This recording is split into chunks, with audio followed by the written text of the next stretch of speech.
ધોધમાર વરસાદની આગાહી કરી છે। વાત અરવલ્લીની કરીએ। અરવલ્લીના માલપુરમાં ધોધમાર વરસાદ પડ્યો। વહેલી સવારે અહીંયા ધોધમાર વરસાદ ખાબક્યો। ભારે વરસાદ વરસતા રસ્તા પર નગરી જેવા દ્રશ્યો જોવા મળ્યા। ખાસ કરીને મોરડુંગરી, ભેમપુર, रुगनाथपुर, अंबावा, कोयलिया, सोनिकपुर जेवा ग्राम्य विस्तारों अंदर धोधमार वरसाद पड़्यो। मगफड़ी, कपास और सोयाबीनना पाकने जीवनदान मळशे। असह्य उकळाट बाद अहींया वरसाद थवाथी वातावरणमां ठंडक फैलाई हती। तो अरवल्लीना मालपुरमां धोधमार वरसाद पड़ी रह्यो छे। तस्वीरोमां जोई शकाय छे के ग्राम्य विस्तारों और રહેણાંક विस्तारों में नदीओ वहेती होय ए प्रकारना दृश्य जोवा मळ्या हता। वहेली सवारे ज अहींया धोधमार वरसाद खाबक्यो, जेना पगले ठेर ठेर पाणी वहेता जोवा मळ्या। वातावरणमां पण ठंडक फैलाई गई। लोकोने गरमीथी अने बफाराथी राहत मळी गई। हवामान विभागे हजू पण आजे भारे वरसादनुं येलो एलर्ट आपेलुं छे।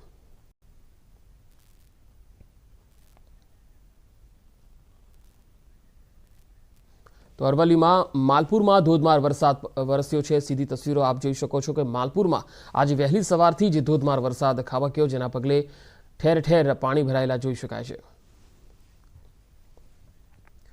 बात करीशुं रथयात्रानी। नगरचर्या बाद हवे भगवान मंदिर में बिराजशे। भगवान ने गर्भगृह में प्रवेश करावाशे। आरती बाद बिराजमान थशे भगवान। शुभ मुहूर्त में भगवान ने बिराजित कराशे। भगवाने रातवासो मंदिर नी बहार ज कर्यो हतो अने हवे आजे भगवान ने गर्भगृह में प्रवेश करावाशे। तो गई काले रंगेचंगे रथयात्रा संपन्न थई हती अने त्यारबाद निज मंदिरे रथ परत आव्या हता, परंतु भगवान ने गर्भगृह में प्रवेश गई काले नहोतो अपायो। तेओ रात्रि जे छे ए गर्भगृहनी बहार ज तेमणे वितावी अने हवे आजे भगवान ने गर्भगृह में प्रवेश करावाशे। तो आज विषय पर વધુ માહિતી મેળવીશું। સંવાદદાતા દીપિકા ખુમાણ મારી સાથે જોડાયા છે। દીપિકા, આજે નગરચર્યા બાદ જ્યારે ભગવાનને ગર્ભગૃહમાં પ્રવેશ કરાવાશે, કેટલા વાગે આ પ્રવેશ થશે અને શું કાર્યક્રમ રહેશે આજનો? बिल्कुल आज आषाढ़ी तीज है એટલે બીજ પછીનો દિવસ કે જ્યાં ખાસ કરીને મોટી સંખ્યાની અંદર મંદિરમાં ભક્તો જોવા મળી રહ્યા છે ને આ ભક્તો છે તે ભગવાનના દર્શન કરવા આવ્યા છે। જે લોકો રથયાત્રામાં દર્શન નથી કરી શકતા નજીક જઈને તે આજના દિવસે ખાસ કરીને ભગવાનના દર્શન કરતા હોય છે, ભગવાન સાથે સેલ્ફી લેતા જોવા મળી રહ્યા છે। સૌથી મહત્વની વાત એ છે કે આખી રાત ભગવાનને બહાર રાખવામાં આવે છે અને ત્યારબાદ ભગવાન છે તેમની આરતી કરીને તેમને મંદિરમાં ફરી એકવાર સ્થાપિત કરવામાં આવે છે। વિધિવત રીતે આ પ્રકારે દર વર્ષે અને ખાસ કરીને પરંપરાગત રીતે આ રીતે ભગવાનને બહાર આખી રાત રહેવું પડ્યું છે। લોકવાયકા એવી પણ છે કે ભગવાનને નજર લાગી જાય તો તે માટે પણ નજર ઉતારવાની વિધિ છે તે વિધિ અત્યારે કરવામાં આવતી હોય છે। આખી રાત ભગવાન બહાર રહ્યા હોય, નગરચર્યાએ નીકળતા હોય ત્યારે કોઈ પણ પ્રકારની નજર ન લાગે તે માટે અહીં ખાસ કરીને મહારાજ દ્વારા પણ આરતી કરવામાં આવતી હોય છે। મારી સાથે ઘણા બધા લોકો છે તેમની સાથે વાતચીત કરવાનો પ્રયત્ન કરશું। શું કહેશો, કાલે દર્શન કર્યા? બરાબર બહુ જ ભીડ હતી એટલે બરાબર દર્શન ના થઈ શક્યા। ભીડ ધક્કા ધક્કી આજે શાંતિથી ભગવાનના દર્શન થાય છે એટલે દર્શન કરી ધન્યતા અનુભવીએ।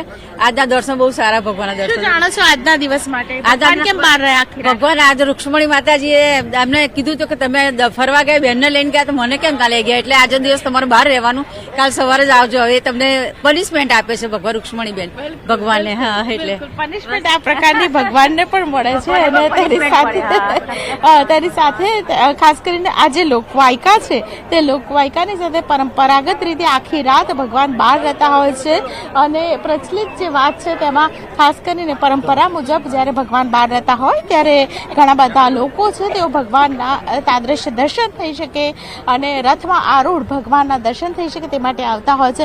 પહેલો રથ છે આપ જોઈ રહ્યા છો કે ભગવાન જગન્નાથજીનો છે, બીજો રથ બહેન સુભદ્રાજીનો છે અને ત્રીજો રથ છે તે ભાઈ બલરામજીનો છે। દરેક જગ્યા ઉપર હાલ લોકો છે તે જોવા મળી રહ્યા છે, ભગવાનના સીધા દર્શન કરી શકે તે માટે વ્યવસ્થા પણ કરવામાં આવી છે। કોઈ પણ પ્રકારની અગવડ પણ નથી। બસ થોડીક ક્ષણોની લગભગ 9 થી 9:30 ની આજુબાજુ શુભ મુહૂર્ત છે કે જ્યારે ભગવાનને આરતી કરવામાં આવશે, ત્યારબાદ ઉપર લઈ જવામાં આવશે અને ઉપર ફરી એકવાર નિજ મંદિરમાં પણ ભગવાનની આરતી થશે અને ત્યારબાદ તમામ ભક્તો છે તેઓ દર્શન કરી શકશે। લગભગ 12-12:30 ની આસપાસ ફરી એકવાર ભગવાનને છે તે ભોગ લાગશે।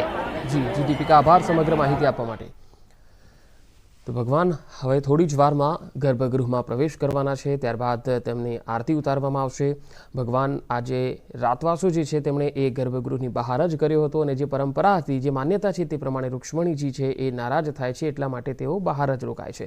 પણ હવે તેમને શુભ મુહૂર્તમાં પ્રવેશ કરાવાશે. અને હવે નજર મોર્નિંગ 100 સમાચારો પર.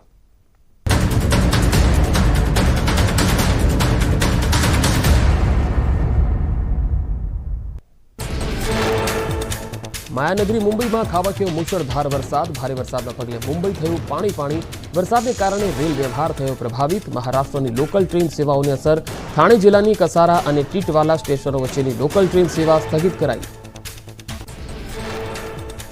ગઈકાલે મેઘરાજાએ મુંબઈને ગમરોડ્યા બાદ આજે ફરી વરસાદની શરૂઆત. ભારે વરસાદના કારણે અનેક વિસ્તારોના હાલ બેહાલ. જળબંબાકાર વચ્ચે આજે ફરી વરસાદ શરૂ થતા વધી સમસ્યા. મહારાષ્ટ્રમાં મેઘો અનરાધાર. મુંબઈમાં ધોધમાર વરસાદથી જળબંબાકારની સ્થિતિ. વરસાદના કારણે રસ્તાઓ જળમગ્ન થયા. દાદરમાં ભારે વરસાદના કારણે અનેક વિસ્તારોમાં ભરાયા પાણી. મુંબઈમાં મેઘતાંડવ જેવી સ્થિતિ. ધોધમાર વરસાદના કારણે અનેક વિસ્તારોમાં ભરાયા વરસાદી પાણી. રસ્તાઓ સંપૂર્ણ જળમગ્ન થયા. ભારે વરસાદના કારણે જનજીવન પ્રભાવિત થયું. મેઘરાજાએ મુંબઈમાં બોલાવી દળબડાટી. ભારે વરસાદના કારણે મુંબઈના પરેલમાં ભરાયા વરસાદી પાણી. ધોધમાર વરસાદના કારણે રસ્તા જળમગ્ન થયા. રસ્તા પર ફરી પાણી ફરી વળતા વાહન ચાલકો પરેશાન. મુંબઈમાં ધોધમાર વરસાદથી જનજીવન પ્રભાવિત થયું. વલીમાં ભારે વરસાદથી સર્જાઈ જળભરાવની સ્થિતિ. રહેણાંક વિસ્તારોમાં અને રસ્તાઓ પર ભરાયા વરસાદી પાણી. જ્યાં જુઓ ત્યાં પાણી જ પાણી હોય તેવા દ્રશ્યો. મહારાષ્ટ્રમાં મેઘો અનરાધાર વરસતા વધી સમસ્યા. રસ્તાઓ અને અંડરપાસ જળમગ્ન થયા. રસ્તા પર કમરસમાં પાણી ભરાયા. જળભરાવ વચ્ચે અનેક વાહનો બંધ થયા. મેઘરાજાએ ધડબડાટી બોલાવતા વાહન ચાલકોને થઈ હાલાકી. ઉત્તરાખંડમાં પણ મેઘરાજાની તોફાની બેટિંગ. પર્વતો પર ભારે વરસાદ થયો. અવિરત વરસાદના કારણે ગંગા નદીના જળસ્તરમાં વધારો. નદીમાં જળસ્તર વધતા ઋષિકેશમાં એસડીઆરએફ તૈનાત કરાઈ. નદી કિનારા નજીક ન જવા એસડીઆરએફની ટીમે લોકોને અપીલ કરી. આગામી 4 દિવસ રાજ્યમાં વરસાદની આગાહી. આજે સૌરાષ્ટ્ર કચ્છમાં ગાજવીજ સાથે વરસાદ પડવાની સંભાવના. દક્ષિણ ગુજરાતમાં પણ પડી શકે વરસાદ. સુરત, નવસારી, વલસાડમાં વરસાદની આગાહી. સવારે 10 વાગ્યા સુધી ભારે વરસાદની આગાહી. વલસાડ, દાદરાનગર હવેલીમાં ઓરેન્જ એલર્ટ. 25 જિલ્લામાં યલો એલર્ટ. અમદાવાદ, ગાંધીનગર, સુરતમાં યલો એલર્ટ. દ્વારકા, જામનગર, સુરેન્દ્રનગર સહિતના વિસ્તારોમાં યલો એલર્ટ. અરવલ્લીના માલપુરમાં ધોધમાર વરસાદ ખાબક્યો. ભારે વરસાદ વરસતા રસ્તા પર નદી જેવા દ્રશ્યો સર્જાયા. મોરડુંગરી, ભેમપુર, રૂગનાથપુર, અંબાબા, કોયલિયા, સોનિકપુરમાં વરસાદ. મગફળી, કપાસ, સોયાબીનના પાકને જીવતદાન. 7 જિલ્લામાં ભારે વરસાદની સંભાવના. સુરત, નવસારી, વલસાડ સહિત દક્ષિણ ગુજરાત. બનાસકાંઠાના થરાદ સાંજોર હાઈવે પર નંદીને દોડાવીને માર મારતા વિડીયો વાયરલ થયો. ચાલુ બાઇકે નંદીને ધોકા વડે માર મારતો વિડીયો વાયરલ. લોકોમાં રોષની લાગણી.